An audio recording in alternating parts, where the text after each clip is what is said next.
봄이 금방이라도 와서 꽃이 활짝 필 것 같은 3월 중순에 베드로전서 4장 12절에서 16절을 통해서 즐거움과 영광이 있는 고난에 참여하라, 이 말씀을 통해서 은혜 받고 우리 마음에 믿음의 봄이 오기를 예수님의 이름으로 축복합니다. 로마 황제들 중에 네로는 17살 어린 나이에 황제가 되었습니다. 그의 어머니 아그리파가 자기 아들을 황제에 올리기 위해서 그 남편인 클라우디우스 황제를 독살을 해요. 그리고 원로원의 압력을 넣어서 기어이 자기 아들을 황제에 등극시킵니다. 네로 황제가 서기 37년에서 68년까지 통치하는 이 기간에 처음에는 노예를 해방시키고 세금을 감면하고 매관 매직을 근절하고 그 문화예술을 장려를 했습니다. 근데 자기 아버지 클라우디우스 황제가 어머니한테 독살당했다는 사실을 안 이후부터 굉장히 고민을 하다가 그 어머니를 사형에 처합니다. 로마의 대화재가 났을 때 민심이 황제에게서 떠났어요. 그래서 네로는 화재의 책임을 기독교인들에게 돌립니다. 기독교인들은 황제 숭배를 거부하고 그 군사주의에 대해서 항의를 했어요.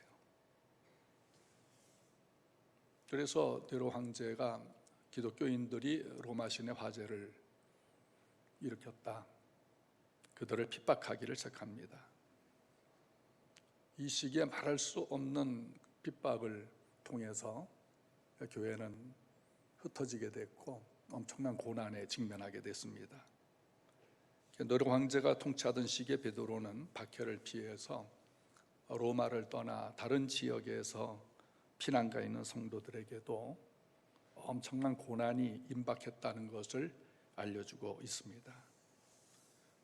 그런데 베드로는 성도들이 고난을 당할 때 이를 악물고 견디라고 말하지 않습니다. 고난을 통해서 유익을 얻도록 지도하고 있습니다. 베드로전서 1장에서 예수님이 내가 거룩하니 너희도 거룩하라, 또 2장에서는 너희는 거룩한 제사장이다, 곧 구별된 백성이라는 것이지요.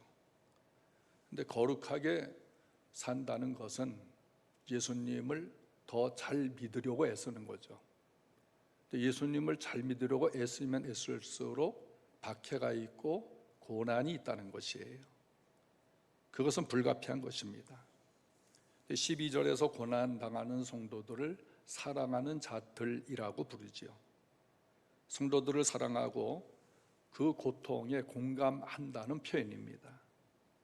사랑하는 자들아, 너희를 연단하려고 오는 불시험을 이상한 일 당하는 것 같이 이상히 여기지 말고 오히려 너희가 그리스도의 고난에 참여하는 것으로 즐거워하라.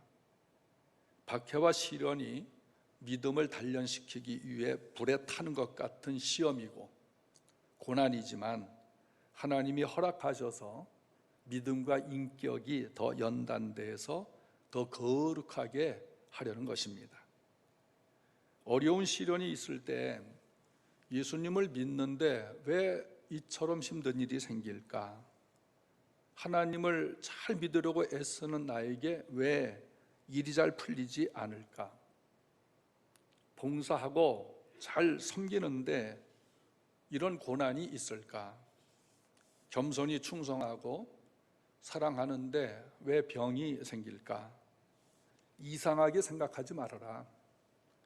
하나님은 고난을 통해 단련하고 인격을 주님 닮게 하시고 믿음이 자라게 하십니다.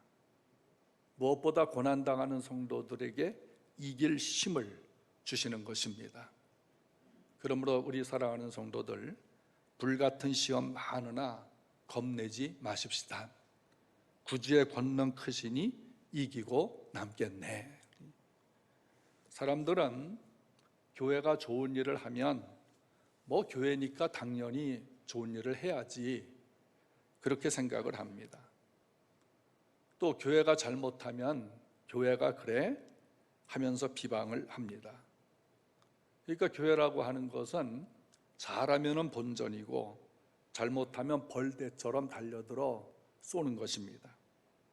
세상이 공격해서 고난을 받아도 이상한 일 당하는 것처럼 생각하지 말라는 것입니다. 베드로전서 2장 19절에 부당하게 고난을 받아도 하나님을 생각함으로 슬픔을 참으면 이는 아름다우나 죄가 있어 매를 맞고 참으면 무슨 칭찬이 있으리요. 그러나 선을 행함으로 고난을 받고 참으면 이는 하나님 앞에 아름다우니라. 부당하게 받는 고난은 죄 짓고 받는 고난이 아니지요. 선한 일 하고도 받는 고난입니다. 15절 같이 살인, 도둑질, 악행, 이 남의 일 간섭하는 거, 그러니까 이간질을 하고 분리하다가 받는 고난, 이런 고난은 없어야 합니다. 근데 베드로가 처음부터 부당한 고난을 즐거워하라고 하지는 않았습니다.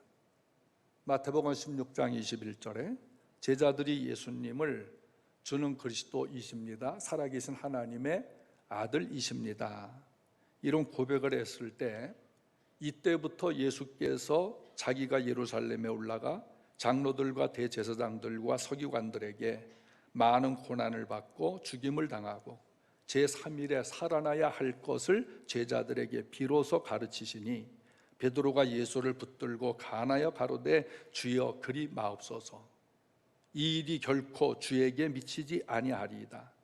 예수께서 돌이켜 베드로에게 이르시되 사탄아 내 뒤로 물러가라, 너는 나를 넘어지게 하는 자로다. 내가 하나님의 일을 생각하지 아니하고 사람의 일을 생각하는도다. 그 베드로는 자신을 다 바쳐서 믿은 예수가 고난받아 죽임당한다는 것을 믿을 수가 없었어요. 그래서 예수님, 저는 주님이 고난받는 거 싫어서요. 고난받지 마세요. 죽으시면 안 됩니다. 예수님을 붙들고 간절히 만류를 했어요. 그런 베드로를 예수님은 내가 하나님의 일을 방해하는 사탄의 앞잡이가 되었구나, 호되게 책망을 했습니다. 이런 경험이 있는 베드로는 흩어진 성도들이 그리스도를 위하여 고난을 받기에 합당한 자로 인정받게 된 것을 기뻐하라고 합니다. 예수 잘 믿다가 고난받는 것은 네가 바르게 믿는다는 인정을 받게 된다는 것이에요. 우리에게 고난이 있을 때 사람들은 믿음에서 떠나 자기들과 같이 되기를 희망합니다. 하나님과 관계없는 사람, 교회를 떠난 사람, 이웃사랑, 선교, 전도, 기도, 봉사, 예배하는 삶에서 떠나 자신들과 같은 사람이 되기를 바라는 것입니다. 그런 이들에게 보란듯이 더 믿음으로 살아야 하는 것입니다. 예수님은 믿음 없는 자가 되지 말고 믿는 자가 되라고 하십시오. 믿음 떨어진 자가 되지 말고 믿음 잘하는 자가 되라고 하셨어요. 그래요, 사랑하는 우리 성도들, 어떤 경우든 믿는 자가 되기를 바랍니다. 믿음 떨어진 자가 되지 말고 믿음 잘하는 자가 되시기를 바랍니다. 코로나19 시대에도 나의 믿음은 조금 더 줄어들지 않았습니다. 나의 믿음은 조금 더 약해지지 않았습니다. 더 강해졌습니다. 이렇게 말할 수 있는 성도가 되시기를 축복합니다. 어리둥절한 일, 허탈한 일, 아픈 일들이 있지만 나의 믿음은 오히려 더 강해졌습니다. 그런 말을 여러분 이웃에게 할 수 있기를 다시 한번 축복합니다.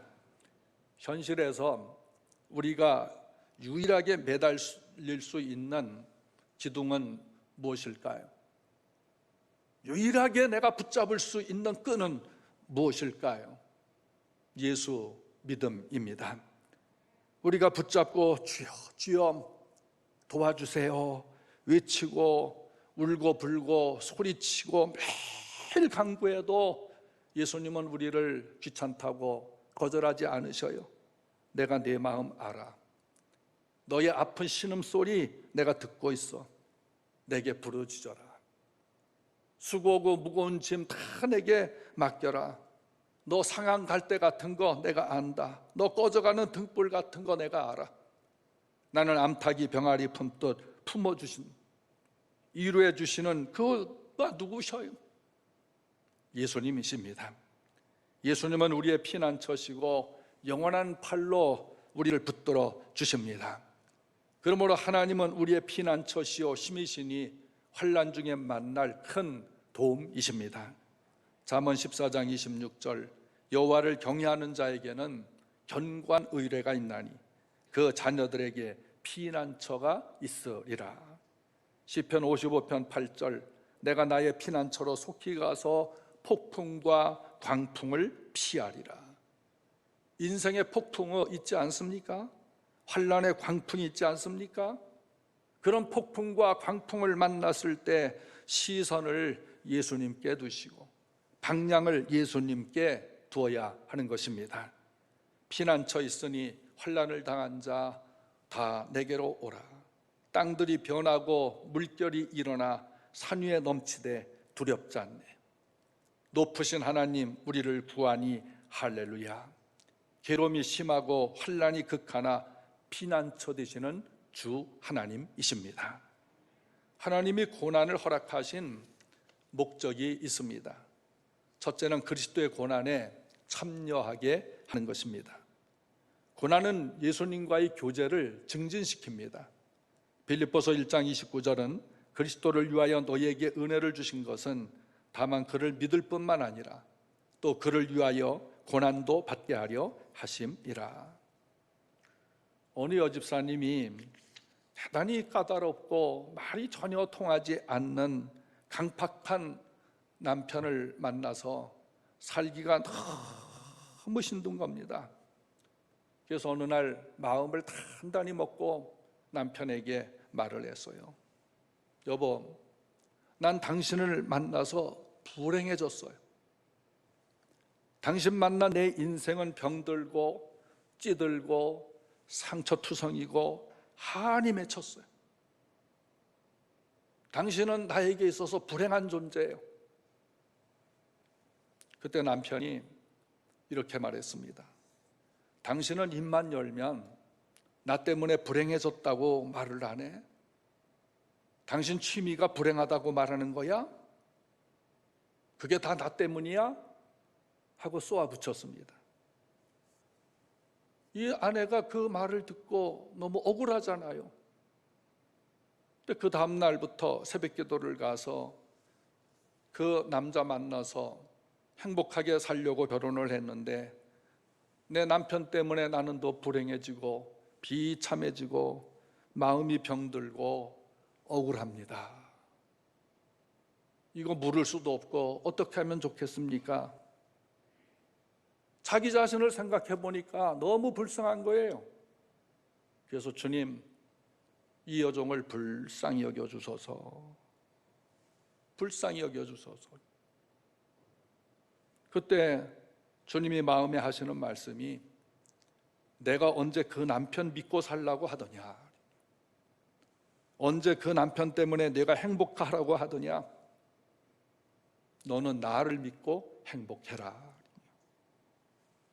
그 말씀을 되뇌이고 보니까 회개가 되더라는.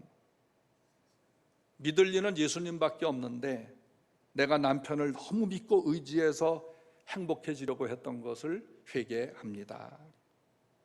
남편도 인간인데 그 인간에게서 행복을 얻으려고 한 것이 잘못입니다. 이제부터 주님만 믿고 행복하겠습니다. 그녀는 눈물로 회개하고 집에 와서 남편을 보니까 옛모습의 남편이 아닌 거예요. 남편이 까다롭게 굴어도 이해가 되고, 아, 내 남편도 치료해야 될 환자구나. 치료받아야 될 병이 저 머릿속에, 저 마음속에 틀어박혀 있구나. 그 생각을 하니까 불쌍해지는 거예요. 이전에 기도하면 주여 나를 불쌍히 여기소서 이렇게 했는데 이제 기도하면 남편을 불쌍히 여겨주세요. 그러면서 남편에게 사랑을 주기 시작했어요. 남편이 변하기 시작해서 행복한 가정이 되었던 것입니다. 사람들은 다른 사람을 통해서 행복해지려고 합니다. 아내는 남편에게 행복을 원하고 남편은 아내를 통해서 행복을 얻으려고 합니다. 부모는 자식을 통해서 행복해지려고 하고 자식들은 부모를 통해서 행복을 얻으려고 합니다. 며느리는 시부모를 통해서, 시부모는 새로 들어온 며느리를 통해서 행복을 얻기를 원합니다. 처갓집은 처갓집대로 새로운 사위를 통해서 또 행복을 얻으려고 합니다. 이렇게 모든 사람들이 다른 사람을 통해서 행복해지기를 원하려 합니다. 근데 우리 그리스도인들 이런 기도하죠. 하나님, 저를 축복의 통로가 되게 해주세요. 축복이 무엇입니까? 행복보다 차원이 높은 거죠. 그러나 그저 쉽게 우리가 행복을 주는 사람이 되게 해주세요. 행복의 통로가 되게 해주세요. 행복의 통로가 되게 해달라고 기도하지 않습니까? 그 축복의 통로가 어떻게 될 수 있을까요? 먼저 행복을 주는 사람입니다. 예수님은 고난받아야 될 어떤 이유가 없으셨지요. 예수님의 고난은 죄 짓고 받는 것이 아니라 우리 죄를 대신하는 고난이셨습니다. 예수님은 우리를 사랑하시고 행복을 주시려고 고난을 받으셨습니다. 우리의 질병을 지고 대신해서 슬픔을 당하시고 우리의 죄 때문에 찔림을 당하고 상처를 입으셨습니다. 예수님께서 징계를 받음으로 우리가 평화를 누렸고 채찍에 맞음으로 우리가 고침을 받았습니다. 예수님께서 성령 충만하여 가난한 자에게 기쁜 소식이 되셨고 마음 상한 자를 고치고 죄와 불안에 포로된 자에게 자유를, 죽음과 지옥에서 부활 영생과 천국의 자유를 주셨습니다. 사랑하는 성도들이 당하는 고난은 예수님의 고난에 참여하는 것입니다. 예수님의 은혜를 힘입어 모든 고난에서 슬픔 대신 기쁨과 즐거움과 찬송과 감사로 생활하는 성도가 되시기를 바랍니다. 둘째는 고난받을 때 성령께서 도와주십니다. 14절 너희가 그리스도의 이름으로 고난과 치욕을 당하면 복 있는 자로다. 영광의 영 곧 하나님의 영이 너희 위에 계심이라. 성령이 가장 가까이 하는 사람은 주님을 위해서 고난받는 사람인 것입니다. 사람이 성령 충만할 때 죄 지을 리가 없지요. 성령이 위에 머물러 계시고 내 속에 계시는데 어떻게 죄를 지을 수가 있겠어요? 내가 고난을 받는데 죄 지으면서 받는 고난, 그 사람은 성령이 떠났죠. 근데 주님을 위해서 고난을 받는 사람 성령께서 가까이 하십니다. 전라도에 가면 영광교회가 있습니다. 거기 가면 벽에 순교자들의 역사를 사진으로 볼 수가 있고 순교자 박물관도 따로 있습니다. 공산당들이 성도들의 몸에 무거운 돌을 밧줄로 꽁꽁 묶어서 바닷물에 쳐넣기 전에 물었습니다. 너희가 예수를 부인하면 풀어줘 자유를 얻게 될 것이고 예수를 믿는다고 고집을 하면 너희들을 바닷속에 쳐넣어버리겠다. 한 사람 한 사람에게 묻습니다. 그런데 영광교회 교인들 모두 다 예수 믿는다고 했습니다. 그래서 모두 돌멩이를 몸에 밧줄로 꽁꽁 묶인 채로 바닷속에 처박혀졌습니다. 다 순교를 했습니다. 예수님을 부인하지 않고 주님 때문에 고난을 받고 순교를 했습니다. 그 힘이 어디서 나왔을까요? 어린 아이들도 순교했습니다. 20, 30대 청년들도 순교했습니다. 60, 70대 할머니, 할아버지들도 예수 부인하지 않고 순교를 했습니다. 주님 때문에 그런 겁니다. 그 힘이 어디서 나왔을까? 성령께서 힘을 주신 것입니다. 성령이 힘을 주신 것입니다. 비행기나 기차, 버스를 타기 전에 표를 사야 되지 않습니까? 우리가 죽음 앞에 설 때에 성령님이 오셔서 죽음 앞에서 천국을 보게 하시고 담대히 순교할 수 있는, 그리고 고난을 이기고 통과할 수 있도록 힘을 주시는 것입니다. 사도행전 6장 7장에 나타난 스데반 집사님의 순교 아시지요? 돌에 때려 죽임을 당한다. 얼마나 고통이고 아프겠습니까? 뼈가 부서집니다. 핏줄이 터집니다. 몸이 너덜너덜해집니다. 그 고통, 아픔을 어떻게 육신의 힘으로 견딜 수가 있겠습니까? 그런데 스데반은 꼬꾸라져 땅을 보지 않고 하늘을 보고 있습니다. 저 하늘 빛이 쫙 비치는데 예수님께서 두 팔을 벌리시고 스데반을 바라보고 계셨습니다. 그때 스데반은 힘을 얻었어요.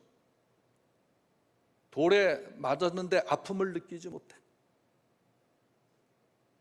주 예수님이 영을 보내셔서 그에게 순교를 감당할 수 있는 힘을 주셨어요. 돌로 치던 사람들이 스데반의 얼굴을 보고 깜짝 놀랍니다. 충격을 받습니다. 천사의 얼굴인 거예요. 얼굴부터 발끝까지 피투성이가 됐고 뼈가 부러져 있는데 얼굴을 보니 천사의 얼굴 같더라. 고난 중에 살아가는 성도들, 성령님이 함께 하십니다. 잘 믿으려고 할수록 고난받아요. 주님을 위해 고난받기를 바랍니다. 성령이 감당할 수 있도록 도와주시고 피할 길도 주시는 것입니다. 셋째는, 이는 그의 영광을 나타나실 때에 너희로 즐거워하고 기뻐하게 하려 하심인 것입니다. 10절 11절에서 우리에게 많은 은사와 은혜를 주님께서 맡겨주신 것은 선한 청지기로 서로 봉사하고 하나님이 공급하시는 힘으로 해서 하나님께 영광을 돌리라고 하셨습니다. 그러니까 고난 중에 예수님을 잘 믿으려고 할 때, 더 봉사를 할 때, 더 희생하고 사랑으로 살 때, 사람들의 비방과 핍박과 조롱을 받고 예배하는 것조차도 비방의 대상이 돼서 불신자들의 눈치를 보게 되는 일들이 왕왕 있습니다. 예수님으로 힘을 얻고 용기를 내서 더 믿음으로 담대히 살아야 되는데 오히려 예수 믿는 것을 부끄러워해요. 불신자들의 눈치를 봐가면서 믿어. 그때 예수님께서 네가 나를 부끄러워함으로 나도 너를 부끄러워하겠다 그랬어요. 이 말의 의미가 뭐냐?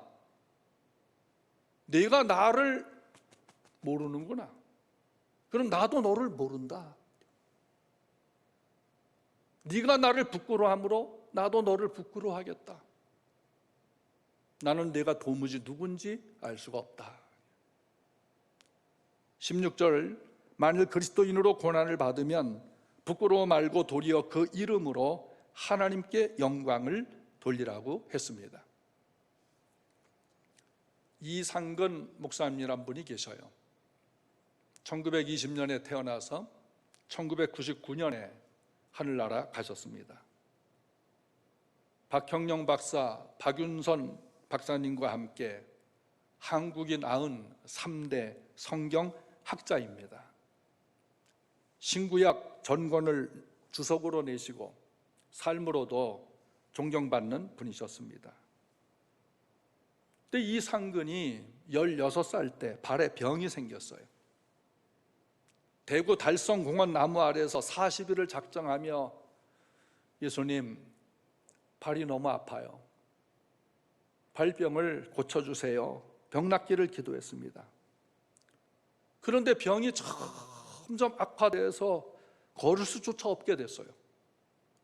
3년 동안 출입을 못하고 학교도 못 가고 집에만 있게 됐습니다. 근데 어머니가 어떤 약을 붙여주었는데 오히려 그 약이 독이 돼서 평생 낫지 않게 되었습니다. 검정고시로 고등학교를 졸업하고 대학을 가지 못했습니다. 바깥 출입을 못하니까 집 안에서 3년 동안 오직 성경만 열심히 읽으면서 성경을 거의 외우다시피 했습니다. 발병으로 60년 동안 고통을 당했습니다. 대구 제일교회를 담임 목회하시다가 1993년 은퇴를 한 이후에 외과 의사의 권유를 받고 병이 난 발을 수술을 했는데 발 뒤꿈치에서 머리카락 굵기만한 1.5cm의 철사가 나오게 됐어요. 어렸을 때 맨발로 다니다가 철사에 찔린 것이 그 철사가 속을 파고 들어가 평생 가시가 되어졌던 것입니다. 옛날에 병원 쉽게 갔습니까? 그냥 참았지요. 부모들 가난하니까 병원에 데려가서 엑스레이를 찍었겠습니까? 요즘같이 MRI가 있었겠습니까? 그냥 버틴 거지요. 이 목사님께서 수술을 받은 이후에 그 철사를 들고 이 철사가 나의 가시가 돼서 60년 동안 나를 찔렀지만 나로 하여금 성경학자가 되게 한 하나님 은혜의 도구였습니다. 철사가 가시가 돼서 나를 찔렀지만 하나님의 은혜가 내게 좋겠습니다. 이 철사 덕분에 나는 성경학자가 되었고 목회를 순탄하게 할 수 있었습니다. 이 철사 가시가 나에게 하나님의 은혜가 되었습니다. 라고 간증을 하셨어요. 고난은 찌르는 가시입니다. 고통을 주고 아프지요. 그러나 찌르는 가시도 하나님의 은혜의 도구가 되는 것입니다. 하지만 우리는 서로에게 가시가 되지 않아야 합니다. 저의 양가 어머니가 저를 만나면 항상 하시는 말씀이 있어요. 성도들 사랑해라 그래요. 얼마 전에 저희 형수님이 입원을 하셨기요. 저희 어머니가 처음으로 저희 집에 와서 무려 16일 동안이나 계셨습니다. 저는 그것을 가족의 기적이라고 해요. 16일 내내 집에 가야 된다고 말씀드려서요. 또 당신이 가야 시골 교회 설교 들을 사람이 있다고 그러셔요. 그런데 어머니가 가시기 전 저희가 항상 기도를 해드려요. 이렇게 어머니는 듣지 못하시지만 말씀을 하시니까 늘 하시는 말씀이 성도들 사랑해라. 성도들 사랑하세요. 성도를 찌르는 가시가 되지 말라는 거지요. 하지만 목사와 또 사모도 사람이자 인간인지라 혹시 성도들 가운데 저나 제 아내가 가시가 돼서 찔러서 아프고 상처받은 성도들이 있으면 용서하시길 바랍니다. 반면에 성도들은 서로 찌르는 가시가 되지 말아야 합니다. 가족을 찌르고 이웃을 찌르고 목사를 찌르고 친구를 찌르고 서로 찌르는 가시가 되지 않아야 합니다. 이 성도들이 서로 가시가 돼서 찌르면 고통받는 공동체가 돼요. 크고 작은 사업하는 성도들 어떻습니까? 어떤 고객은 와서 찌르잖아요. 어떤 집은 주인이 또 고객을 찌르는 경우도 있을 것입니다. 하나님은 우리에게 서로 사랑하고 은사로 섬기라고 은혜를 부어 주셨습니다. 그런데 목사 가시, 장로 가시, 권사 가시, 집사 가시가 돼서 서로 찌르고 또 다시 같이 죽습니다. 같이 멸망하는 것입니다. 그런데 혹 사람에게 찔리더라도 싸우지 마세요. 서로 가시가 돼서 찌르고 싸우면 함께 피 흘리고 쓰러지게 되는 것입니다. 가시는 가까이 가서 손을 댈 때 찔립니다. 사람 가시가 있을 때는 손대지 않는 것이 좋습니다. 내가 가시 같은 저 사람에게 가서 버릇을 고쳐줘야지 하면은 더 찔리게 되는 것입니다. 하나님께 맡기고 기도하시면 됩니다. 기도하다 보면 그 가시를 통해서 은혜를 받게 됩니다. 고린도후서 12장 7절에 바울도 사탄의 사자 같은 질병의 가시가 있었습니다.